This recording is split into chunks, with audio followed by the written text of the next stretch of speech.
everyone, welcome to my virtual garden. Today is July 16th, 2020. I am going to show you how I'm going to expand this little garden into a quarter-acre garden starting today. So here's my trial garden. Then I am going to give you a quick tour, all right?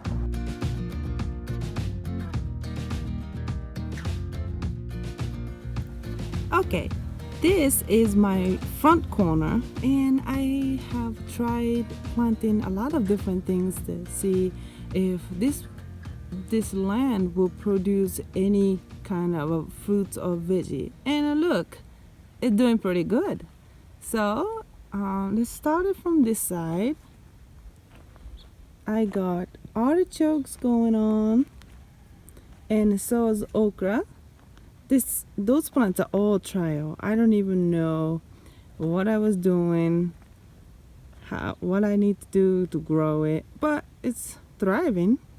So this is a Fuji apple tree. This is going to be the second year. And I got a pumpkin. This is called Big Mac's pumpkin. Believe it or not, there's only 2 plants. And I see my shadow. I see the one golden, beautiful looking pumpkin. And I got extra space, so I planted okra. Those are from seeds. That looks pretty good. And I started to see a little bit of okra going on right here. Check this out. Okay, and this is honeyberry. This is also the second year too. I saw a couple of fruits, but not doing very well yet. I guess it's still too small. And here was the worst area of this land. This area actually really muddy, I should say.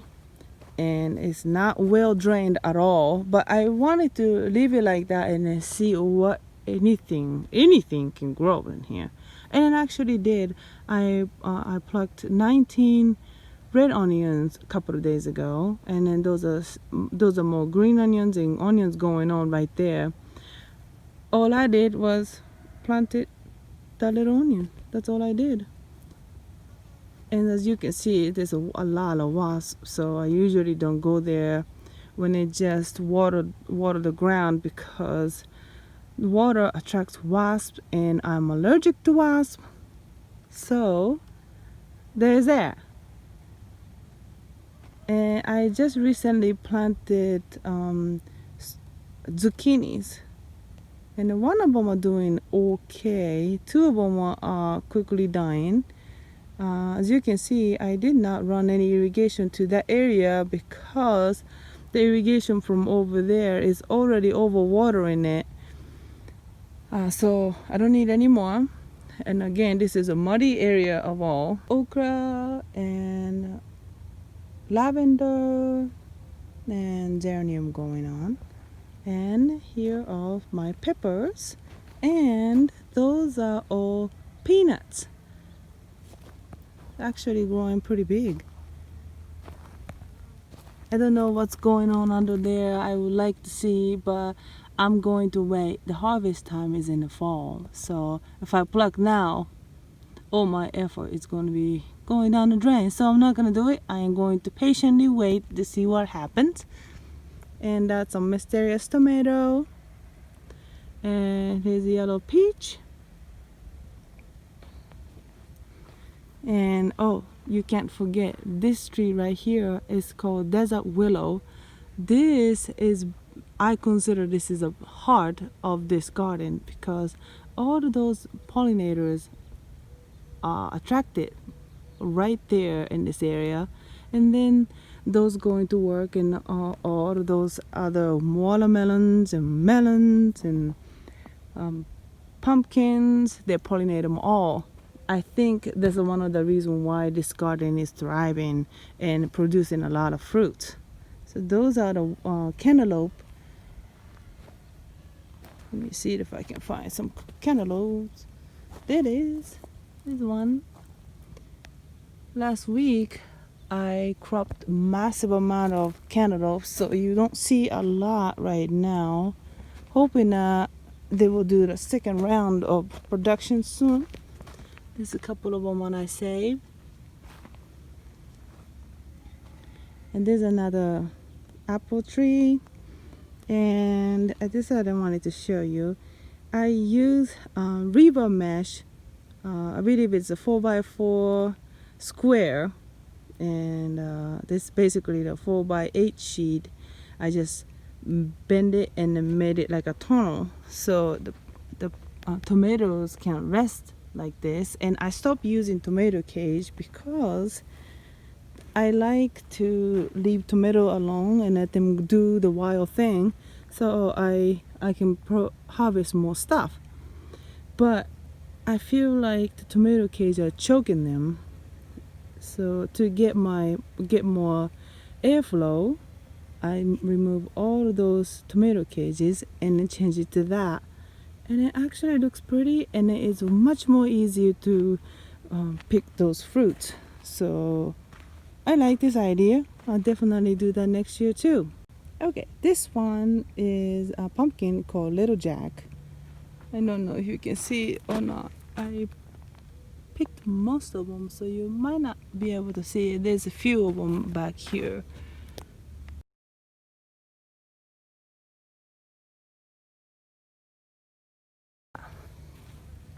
This is actually edible, and I tried it. It's very good. You can oven it. You can cook them in an oven.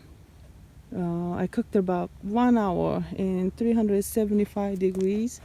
I just put some salt and pepper and olive oil.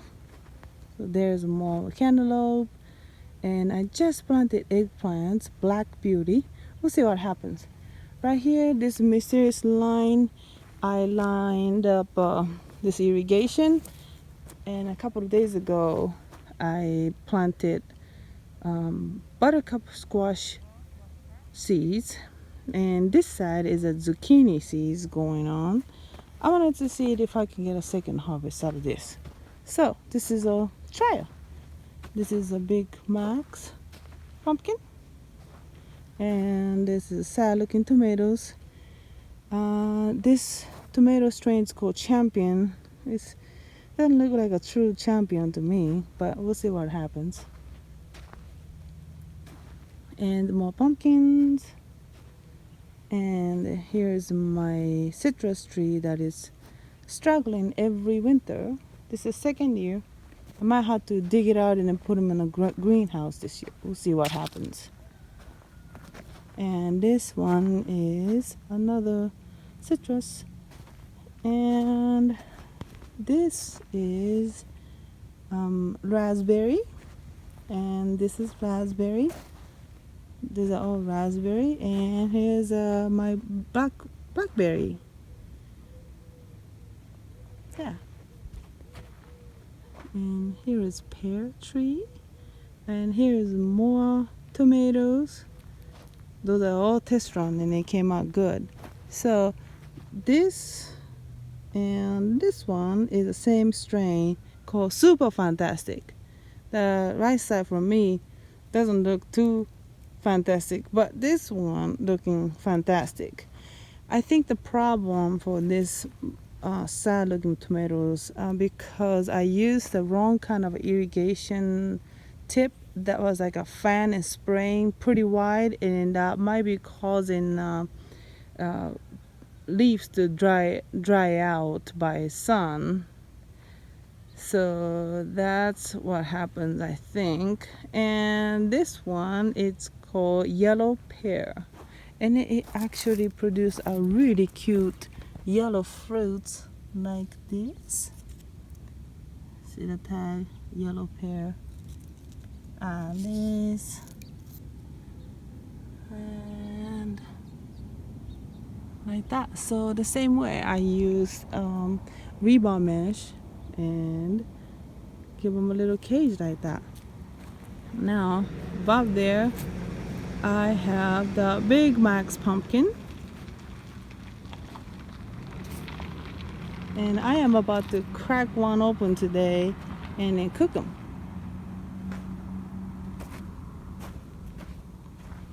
Because this biggest one has a crack and it just cracked yesterday, so I think it's time for me to cut them up and see what I can do with it.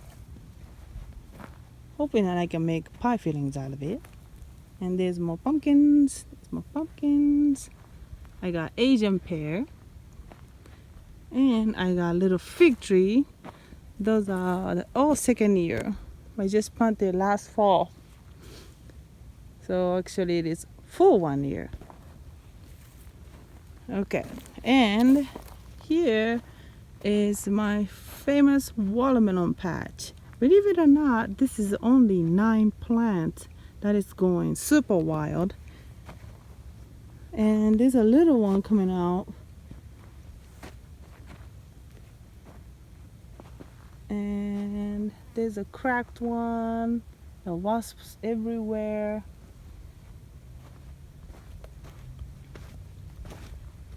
And there's a bunch of them. The decent size watermelon that are everywhere in there if you look really very good. And there's a lot in the middle that I don't want to get into unless it's necessary.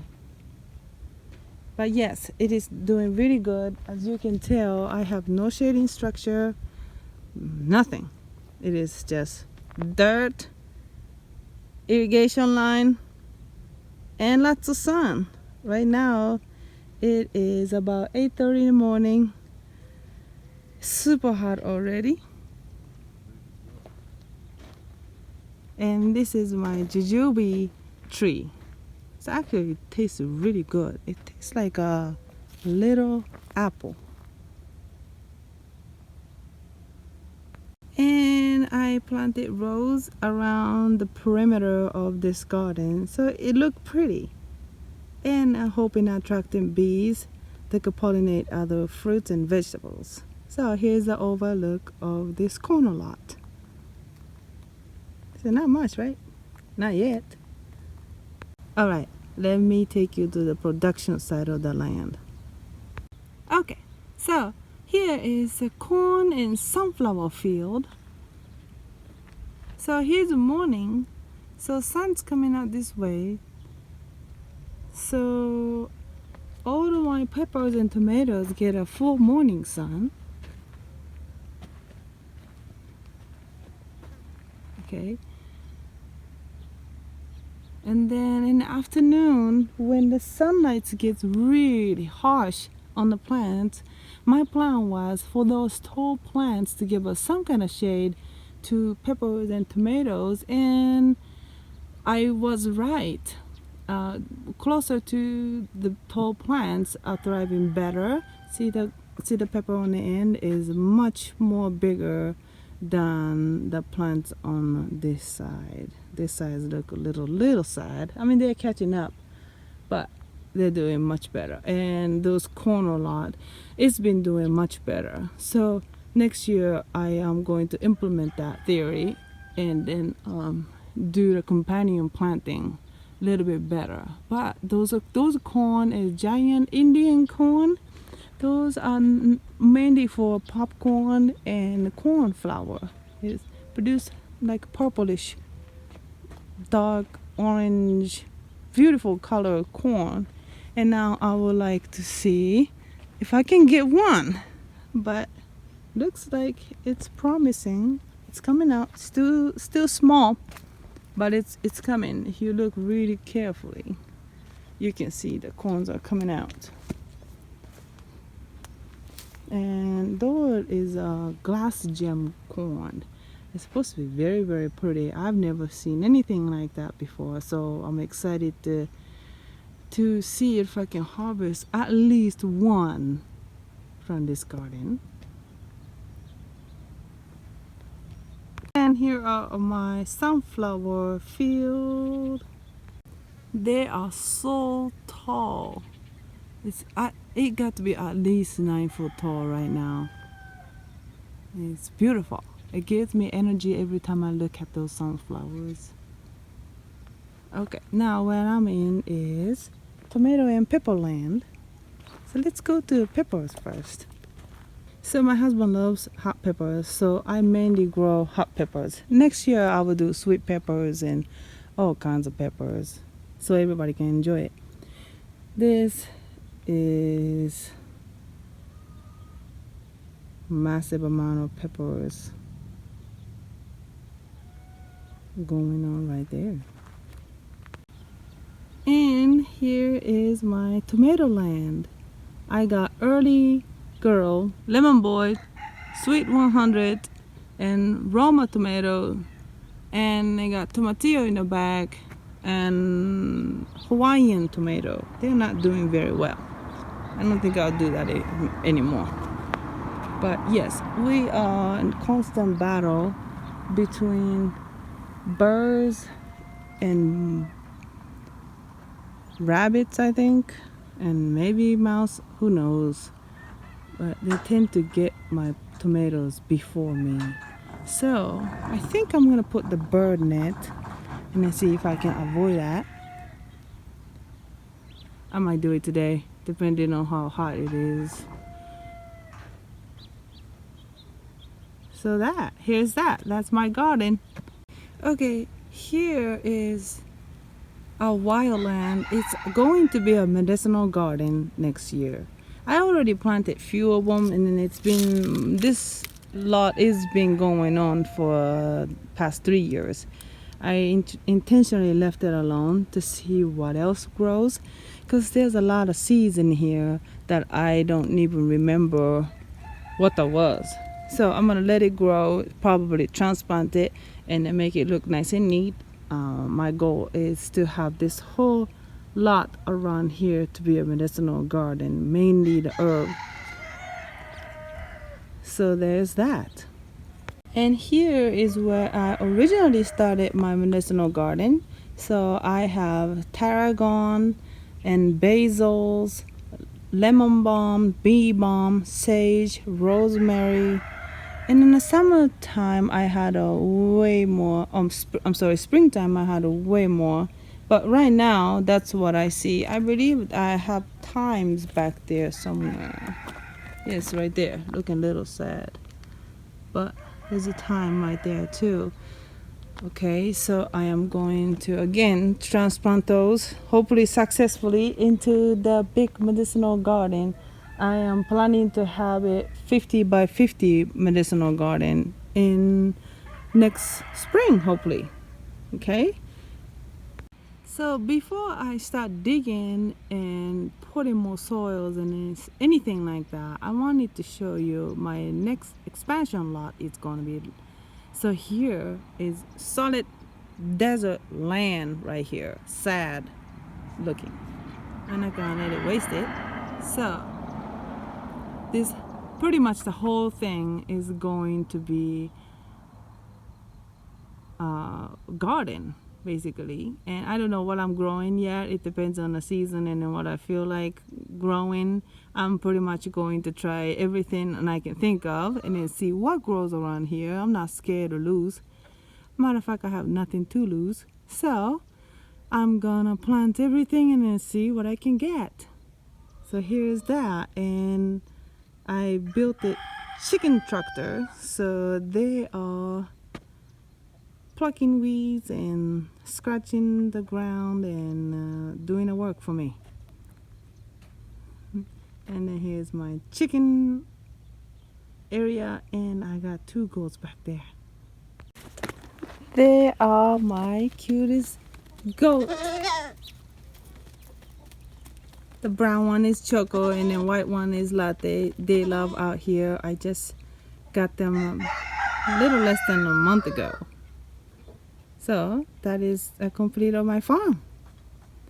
And thank you for watching, and please like and subscribe, and please look forward to the next episode. It's going to be expanding, actually start prepping the soil this area. I am going to talk to the soil guy today and the tractor guy today, and then let it set up and then ready to go. I'll probably mark the ground and exactly how big I am going to expand. So I'll keep you posted until I see you again. Stay safe. Bye.